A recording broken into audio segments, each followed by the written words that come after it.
Yeah. May baril daw.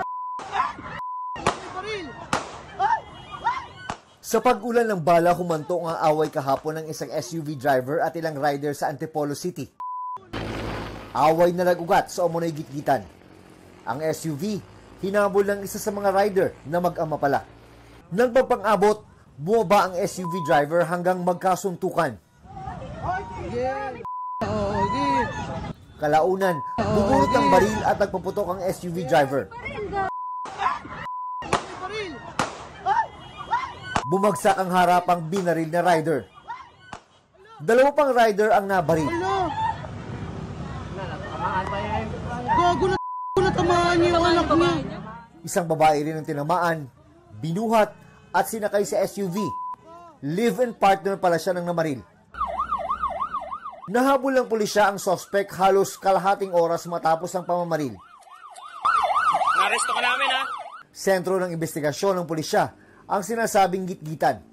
Accordingly is may parang muntik na silang masagin na grupo ng nakamotor. Kinat sila doon sa part na yun. So kaya nahinto rin yung sasakyan. Pinagkaisahan nila yung suspect. Nagkontrahan ang biktimang rider at SUV driver kung sino ang unang ng gitgit. Una niya pong nagitgit is yung father ko, isa puwitan niya.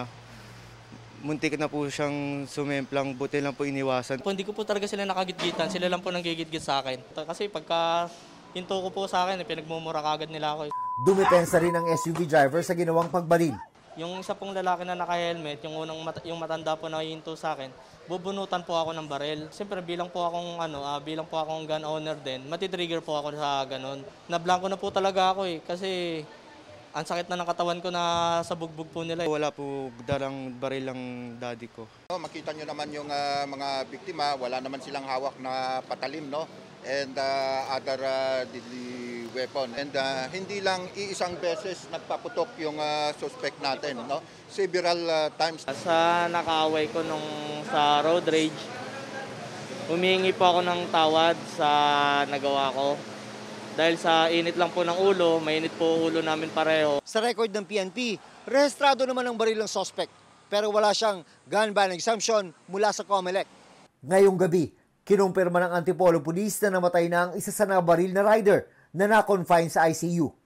Dahil dyan, mahaharap ang suspect sa mga reklamong murder, multiple frustrated murder, at paglabag sa Omnibus Election Code, lalo't umiiral ang gun ban. Ang PNP, pinag-aaralan ang dagdag parusa sa gun ban violators.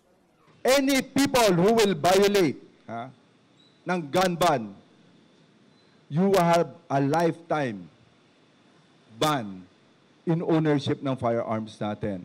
Sinisilip naman ng LTO kung may dapat bawian ng lisensya sa mga sangkot. Ang 8 pulis namang humabol at nakahuli sa suspect, ginawa ng medalya ng kagalingan. June Veneracion nagbabalita para sa GMA Integrated News.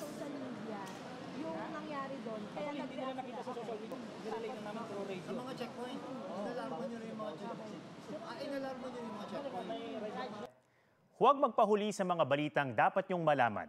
Mag-subscribe na sa GMA Integrated News sa YouTube.